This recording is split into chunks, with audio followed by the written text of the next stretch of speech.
I'm Ralph Macchio, and this is my last meal.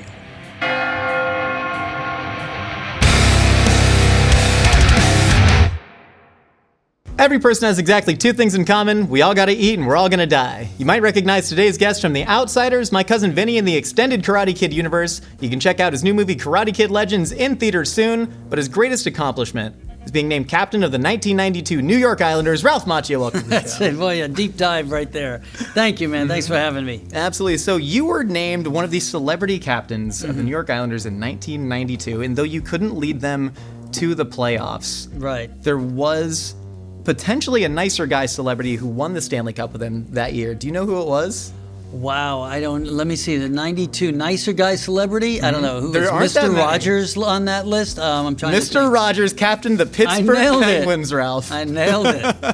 In the 80s, we won 4 straight Stanley Cups when my dynasty. career was just starting, and that was big, and now we're, my son actually works for the team right now. Oh, really? Yes, he's working in business intelligence, data analytics. That's way too big a plug for the Islanders. Right? One more plug for the Islanders. Do you have the 2016 Crane Kick Islanders bobblehead? I have a couple of those boxed in the storage room down the basement. Yes, I do. That was a big, giveaway night. That was a, 20,000 people. I don't know, the first 10,000 got one. I regret not bidding on eBay because the price is shooting up for those. Oh, You they're could- showing. I don't know. I was worried they couldn't give them 2 for 1, but now maybe their value's going up. I think so. Well, thank you so much for coming on the show. Have you Thanks. thought about your last meal before? Not really. This, makes you start thinking and then whittling down and figuring out, because the last meal you just go on and on. Wait, no, Sure. that. At some point, I just tried to focus on a little bit of what's a part of my upbringing, and if I only had to taste one more time, what I would want. Yeah. How often do you think about death in general? I thought about it a lot more as a young kid when, that time where it all of a sudden is like, oh, holy crap, this is not going to last forever. Yeah. And then like now, it's kind of, okay, I'm planning for it. So I don't enjoy that, but at least Yeah. I'm ahead of it. I don't know. I want to live forever, so I'll just keep faking it till I can't anymore. I think you look like you're going to live forever. I think if there was a betting pool right now, we'd bet at least 100. I'm taking the over on Okay, 110. go ahead. I'm with you. Ralph, you ready to eat your last meal? Sure. Ralph, for the first course of your final meal, a salad of baby arugula, heirloom tomatoes, a little crumbled feta, fresh lemon and extra virgin olive oil with Maldon salt added at the table. Then we have the grilled scampi prawns over linguine aglio e olio with fork and large spoon necessary for proper consumption. And a nice full-bodied Chardonnay. This is a Belle Glow Chardonnay from Glacier Holt, 2021 out of Santa Barbara County, and some Pellegrino with lime. This is spectacular. I haven't even tasted it yet, and it's perfect. Tell me about it, please. Can I dish you some salad? Yes, please. Thank you, and I'll help you. Thank you so much. So I'm a big fan of heirloom tomatoes, arugula. All the ingredients I put in here. The feta cheese is an homage to my paternal grandmother, who's no longer with us. She's Greek. So my dad's half Greek. So most often, I'll put the Parmesan shavings in this, but sometimes I like the feta as well. Yeah, and then with the Maldon, my hands are You clean. can use your fingers, please. I usually come in because then it's about the flakes. It's a perfect finishing salt. So I'm diving in. It looks spectacular. Thank you, man. Absolutely, man. Thank you for this wonderful gift. This is very, very good. Excellent. And right now, I'm just going to taste. I'm going to go here.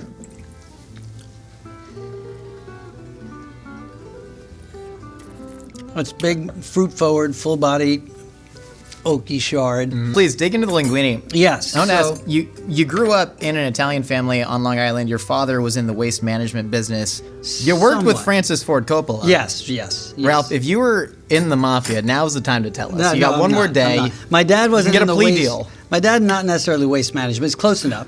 First of all, these prawns look amazing, and it's so colorful and spectacular. And so this is against the law, right? To have cheese on a seafood pasta. And I don't mind it just a little bit. But this is a must, and you need this spoon.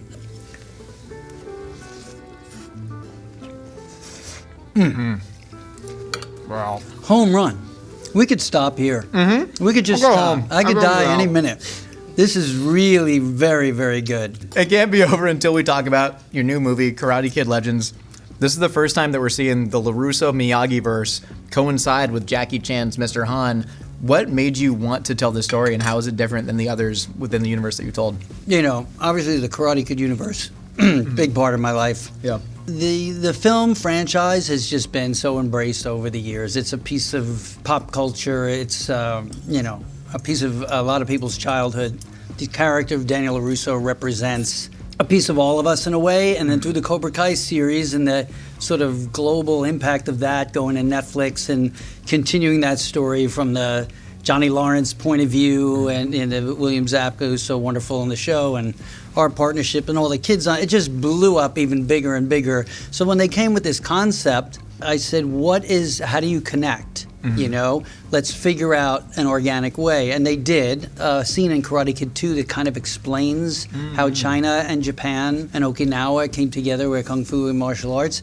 And it started to become intriguing to me. And obviously Jackie Chan being the legend that he is. All of a sudden a fresh new story in the universe, but its own ecosystem. So it's not a continuation. We did the Karate Kid right the first time. Yeah. Right? So this is now fresh for 2025. I think there's a shortage of stories for families of kids overcoming obstacles, dealing with pain, loss, defeating the bullies, and believing in themselves. And, so if I could be a part of that in a positive way and pay that legacy forward, that's kind of what I do with life now, even in front of the camera and behind the camera. Therein lies why I said, okay.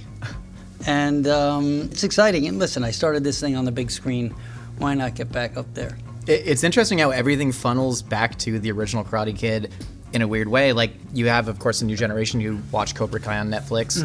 But for me, even, I remember having a 25-cent VHS tape of the next Karate Kid, and I was watching it, and I'm like, oh, Hilary Swank is my Karate Kid. And my dad literally walked in and goes, that's not the Karate Kid. I'm going to show you the real Karate Kid. And that's how I was introduced to your movie. And then that happened again in 2010 with Jaden Smith and Jackie Chan, and then again with Cobra Kai. Yeah. What's it like seeing this multi-generational fandom all funnel back to 1984? It's really unique. I mean, how many examples are there of that? And the guys who wrote Cobra Kai did such a beautiful job of keeping the nostalgia of these two old guys having the same argument for 65 episodes. To be the Luke Skywalker in all of that somehow is, almost an embarrassment of riches. I just want to stick the landing is how I'm looking at it. I really feel, kind of blessed and grateful. I know it sounds corny and all that stuff, but I have 10-year-old kids running up to me on the street like it's Christmas morning, and they know who Mr. Miyagi is, and they think he's cool, and they want a high five. That's insane. Yeah. I made that movie in 1983. I don't think it's corny, though. I don't think that earnestness is corny. I think we need that earnestness. Yeah, the way, in the current state of things, I think it feels pretty good to spread a little bit of joy in a world that really, honestly, very often is anything but joyful. Truly. And that's my wife. Phyllis is a nurse practitioner. She works in palliative care, which is kind of end of life. So it is on point since I'm having my last meal. And when you're dealing with that every day and helping families and going through a difficult time and pain management and stuff, you really cherish the fact that you could spread something positive. So it's not corny. You're right. It's not corny. I'm lucky, and I don't take it for granted. I want to ask about the phrase wish fulfillment, because you've used that in relation to the Karate Kid a couple times. There's the idea of a wish fulfillment being kicking the crap out of your own bullies, which is certainly part of it. But to me, the thing that hit me really hard was, God, I wish I had somebody that cared about me and mentored me as much as Mr. Miyagi mentors Daniel LaRusso. You really are the Mr. Miyagi for a new generation in a lot of ways. How seriously do you take that? I do. It's interesting. I didn't expect to take such pride in that. Mr. Miyagi, the human Yoda in the Karate Kid franchise, right? Yeah. Every teenager going through a difficult time wants someone with all the answers, or at least the guidance. And so in Cobra Kai, I remember I was doing a sequence in Miyagi's backyard, and I had this moment of I welled up, and because then Pat Morita no longer here, John Avildsen, our director, no longer there, and I was taking the reins and also realizing that I'm not in Kansas anymore. I'm not the 18-year-old kid who's painting the fence. I'm now, quite older, trying to spread the lessons forward. I've enjoyed with the young cast on Cobra Kai. When I tell a story of, say, making that movie, or even with raising my own kids, which I've done, they're older than the kids on the show, so I was able to use those experiences. Yeah. They all leaned in, to hear the stories and listened. And all of a sudden I'm like, whoa, I'm like the teacher right now. Yeah. It was kind of like a galvanizing moment working with these actors. And then I sort of took a pride with that, and maybe more than a handful of times it was like, okay, stop talking and teaching. It was too respectful of Ralph to say enough already. But I think it's a give back in a good way, I like to believe. Yeah. Listen, Xolo Maridueña has sat in that I know, exact I seat. saw it. And I will tell you that he was never sick of your stories, at least what he said to me. He may have talked crap on you after he left. No. He's a good boy, a talented kid. I'm a big cheerleader for Xolo. Yeah. Did he invite you to the secret house party that they threw after rap at? No, they Miyagi's keep me house? out of that stuff. It's pretty messed up. Yeah, they keep me out of that stuff, and you'll have us both back, and we'll be just like 2 generations going at it. Ralph, for course number 2, we have the 6-layer eggplant parmesan, fried in flour, not in breadcrumbs. Not in breadcrumbs. And then we have the sautéed broccoli rabe, a little bit of olive oil, garlic, just a touch of chili flake. And then we have the baguette. We're serving it with a little bit of Italian olive oil and balsamic vinegar. And then, of course, we have the full-bodied red wine in a decanter. Now, this is from Cayman Estates. Ralph, what do you know about Cayman Estates? Cayman Estates is owned by Robert Mark Cayman, who is the screenwriter of not only the original Karate Kid film and its sequel, 2 of the sequels, film by the name of Taken, Walk in the Clouds, Taps. I think he was co-writer on that. I know he wants full credit. And he's a good friend and gave birth to Daniel LaRusso and created Mr. Miyagi. And I can't wait to tell him that this is happening. He's going to say, it's about time you did this for me. I'm about to see if he's a better writer or a better winemaker. He does both very well. That's nice big Sonoma Cabernet. Wow. Delicious. Tell me about your grandmother's eggplant farm. So this is a version of when I was the one kid of the grandchildren that would want the eggplant. But anyway, let me taste it. It's been a while. As long as it's not chicken parmesan, the Italians are going to be happy. Yes. Because this is the melanzana is the only original parmesan. Yes. She wouldn't I wouldn't do a lot of mozzarella or mozzarella. Thank you for translating. Yeah. The gabagool. It's that comfort food of yesteryear. Listen, it's vegetables, but ultimately it's fried and covered in cheese. It's fried and covered in cheese. We save it, and a nice marinara sauce. And I say French baguette because although I love the people from Greece and Italy, the French have the bread down. They figured it out. That's just it. And of course, you use this bread to soak it up. They call it a scarpetta. That's exactly it. Dig into the broccoli. Yes, I'm going to do that right now. I want to ask you about Robert Mark Cayman. At least some of the Karate Kid was based on his own experience with karate. I know there's also a newspaper article written as well, but he took a lot of personal experience and put into that. I know he had one sensei that was apparently kind of militant and cruel that inspired Kreese. Then he had another one that was a little bit more warmer and that he seemed to really admire, and that was part of the inspiration for Mr. Miyagi. Why did you know that Pat Morita was the right choice for Miyagi when you read with him? Oh, that was instant. I didn't, it was, as the story goes, Pat Morita at that point of his career was, Arnold on Happy Days. Yeah. I remember growing up on that. So when he came in, the studio was always wanted like a Toshiro Mifune, a Akira Kurosawa classic actor playing this. That's a crazy alternate reality that exists, where it's you and Toshiro Mifune. Yeah, and he doesn't speak English, so that's a whole other story. And I had such a preconceived notion of Pat Morita being Arnold from Happy Days. Yeah. And ironically, years later, there were preconceived notions about what my limitations were as an actor, right? So, you be careful what you think you know, right? So when I walked in the room, he was there already with the director, who fought the producer in the studio to get him on tape. And the whole Arnold from Happy Days was gone. It was another human being, and he clicked into that, his Miyagi voice and the beats, and he knew the comedy because he was a comic beforehand. I just listened. And that sort of give and take. With Pat, there was an instant affinity. I was able to listen, and the scenes seemed so easy. So they were kind of seamless, effortless, and kind of soulful, like from just reading it for the first time. You just felt that everything was right in the world for a second. That's happened close to not many other times ever. Yeah. You know, so, and here we are 1 years later, and these characters are still known worldwide and kind of connecting to people. Yeah. I actually had no idea about Pat Morita's background until, frankly, reading your autobiography. Going back and watching clips of him doing comedy with Red Fox. Red Fox gave him his shot, yeah. It's like absolutely incredible, but I think part of what made Mr. Miyagi such a special role was the comedy. It was having that, there's almost an enlightenment to it. He brought that to it. Right? I was always jealous. You have the ability to play all this stuff, and then the camera would cut and he'd go into fart jokes and all this other stuff. And I'm like, how do you do that? You know, I was like, I have to do the scene. I'm eating the eggplant parmesan, and then I'm going to move to the pelican.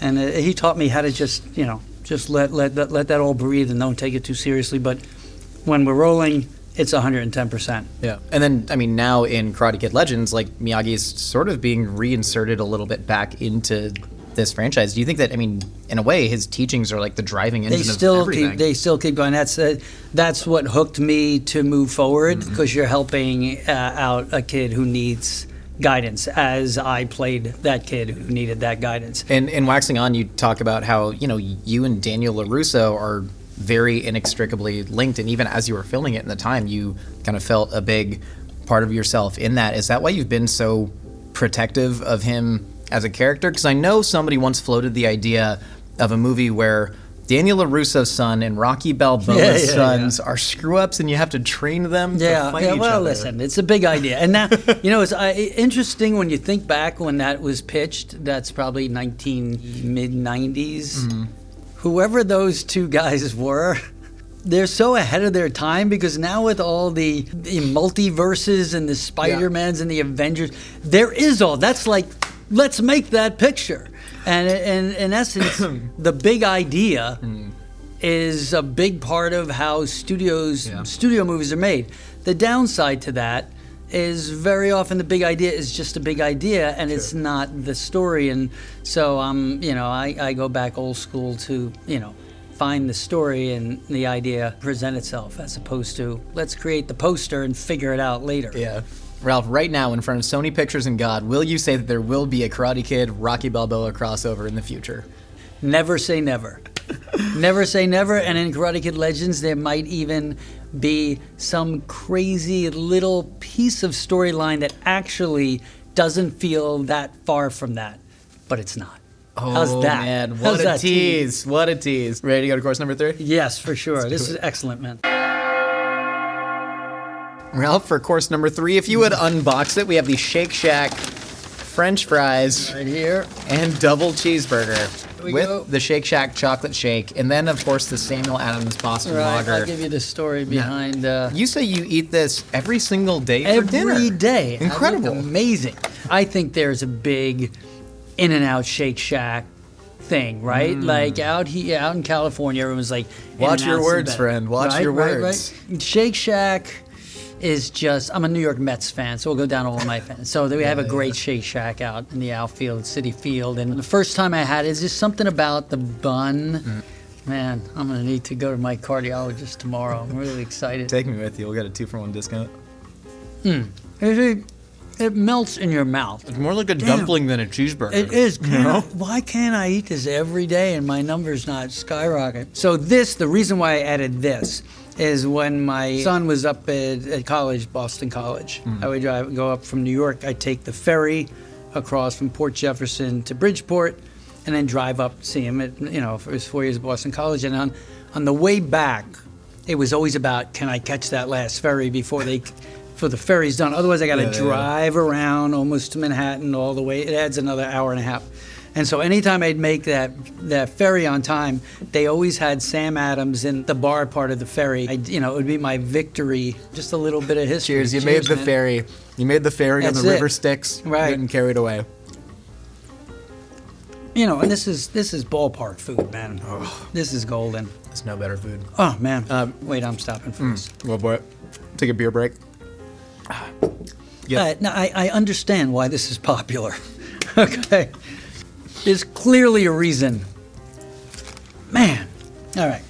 That's a good last meal. I'm almost done. I made I got the movie, the big show, and all the stuff. It's probably You already shot Karate Kid Legends, right? It's time to die. There's no more reshoots after. You're good. I think so. They can come out we'll with a see. movie. I want to talk about when you shot The Outsiders, which is such an incredible cast. Looking back, it was just like every actor that you knew from the '80s was there.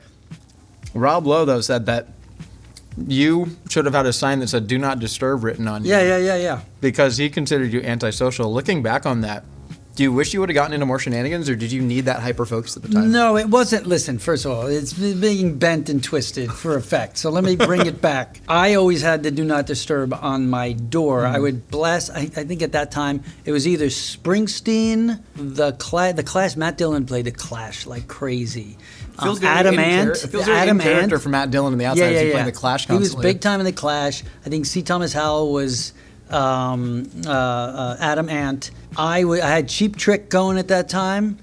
Major Springsteen. Swayze and I were big Springsteen guys. Huge Springsteen guys. As a matter of fact, a couple of the Outsiders guys would come up to me even today and say, I didn't know who Springsteen was because he was so East Coast.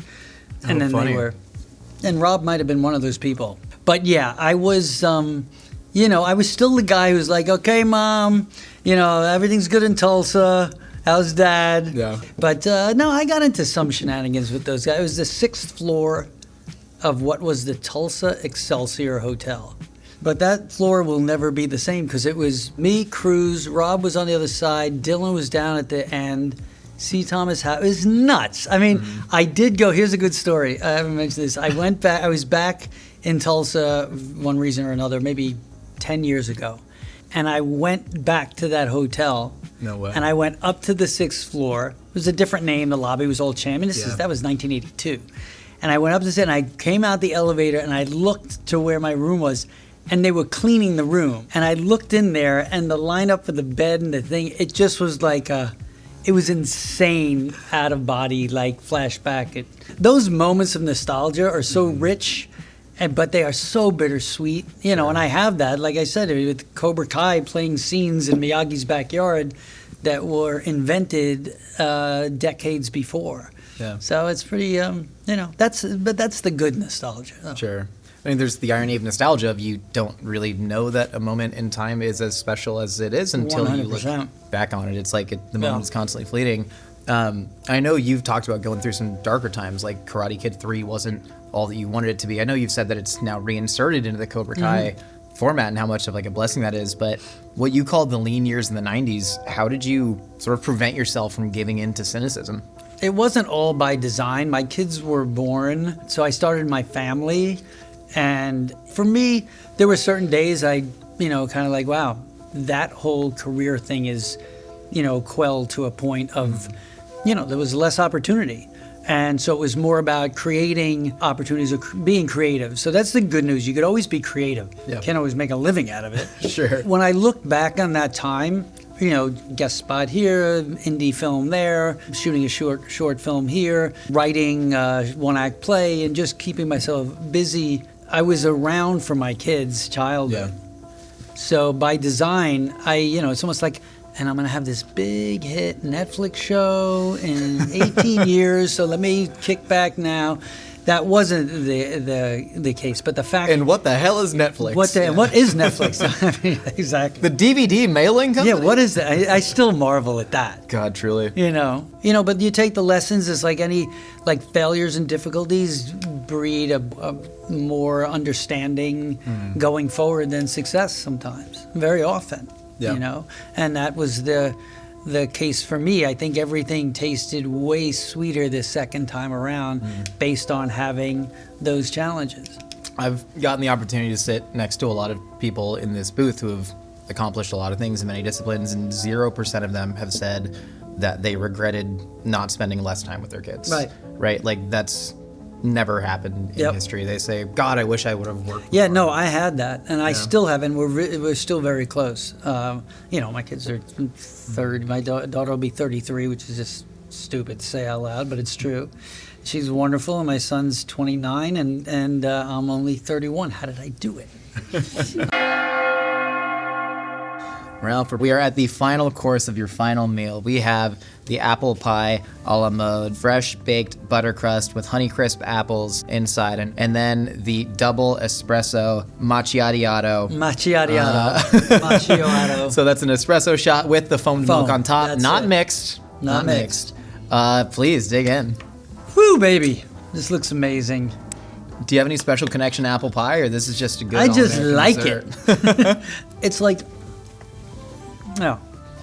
There's a reason this is popular as well. It's delicious, man. It's really great job. Lately, I've tried the affogato, which is basically if you pour this over the ice cream. I'm ethically opposed to affogato. Espresso is best hot. Ice cream is best cold. I agree. Why are you ending up with just a room temp soup? I know. You're right.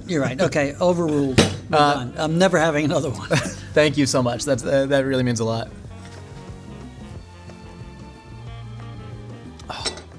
Nice. That's the closer. If you're a sports fan, is the guy who comes out.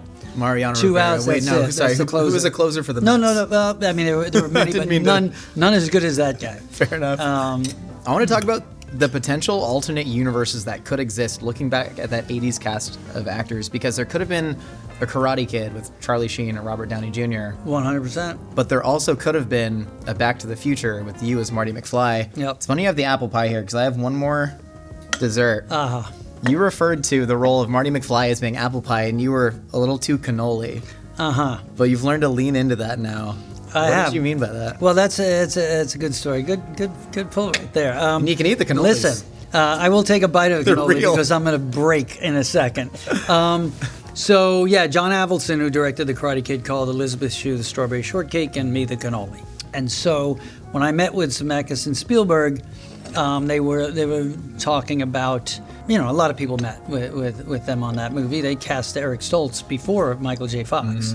And I remember them talking about taking the New York out of my, to be more middle America, Marty McFly. I mean, it was written that way. And Is New York just code for kind of too Italian?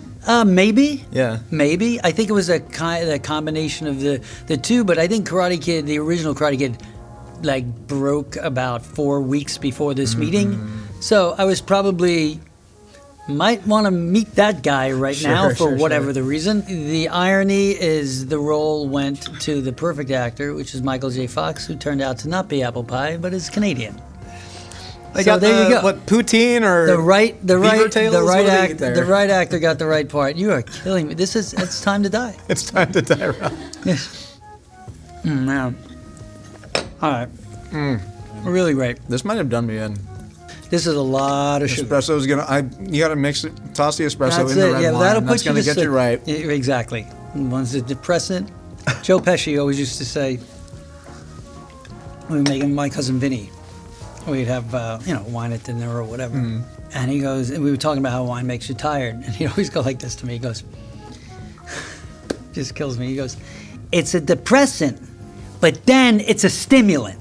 And I would fall asleep on the couch when I got back from dinner, and I'd wake up at 2:00 in the morning like this, and I was like, Joe Pesci.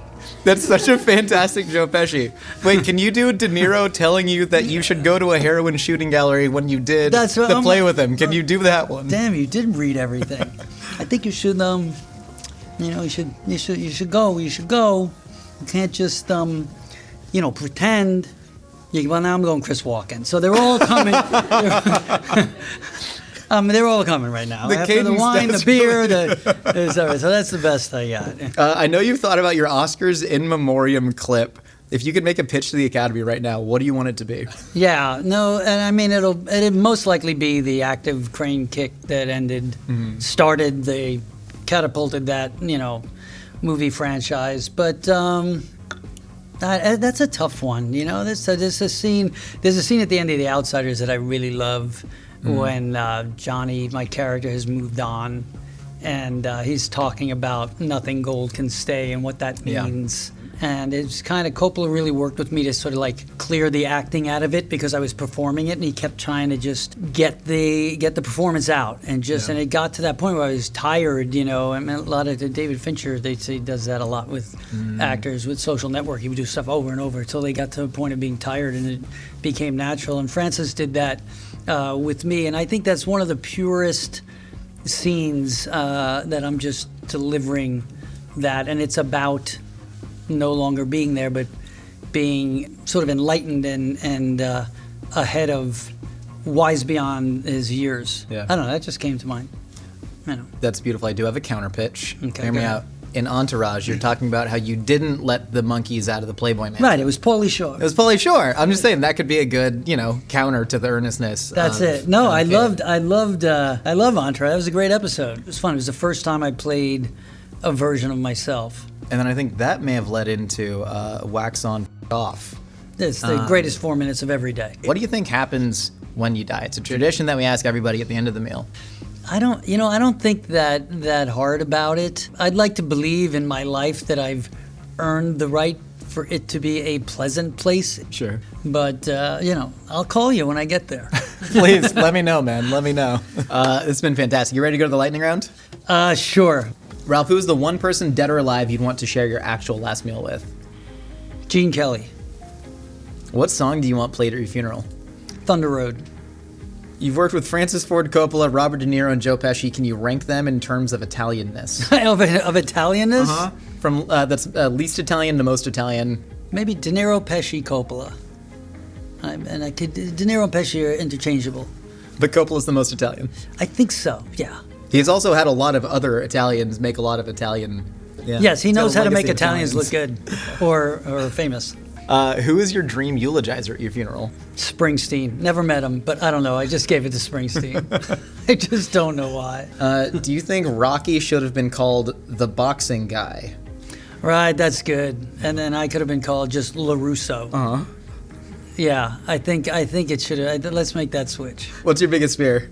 It's being negative when I should be more positive. I do still struggle with that, where I'll see something, it'll send me down when I clearly should be looking from a different perspective. And then usually when you get to that place, you wind up in some form of trouble. So, I mean, is that my biggest fear? It just came to mind. Sure. The worst decisions I've made, or the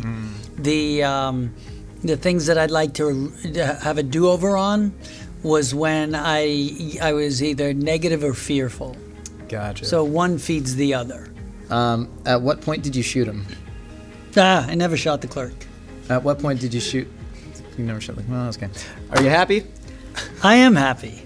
I'm damn happy. Man. I'm damn happy that you ate this meal with me. Truly, this is phenomenal. This is awesome. Ralph, you want to look into that camera right there and deliver your last words? Stay gold. Do it for Johnny all day long. Find your balance. And I hope I brought you some happiness. And my only last words are, get him a body bag. Ralph Macchio's dead. Ralph, man, dude, for real. Thanks, man. This is great. This was great. Everyone, make sure to check out Karate Kid Legends, coming soon to a theater near you. Our new Mythical Kitchen Staff Collection is here. Grab yours today at mythical.com and become a part of the MK team. No culinary skills required.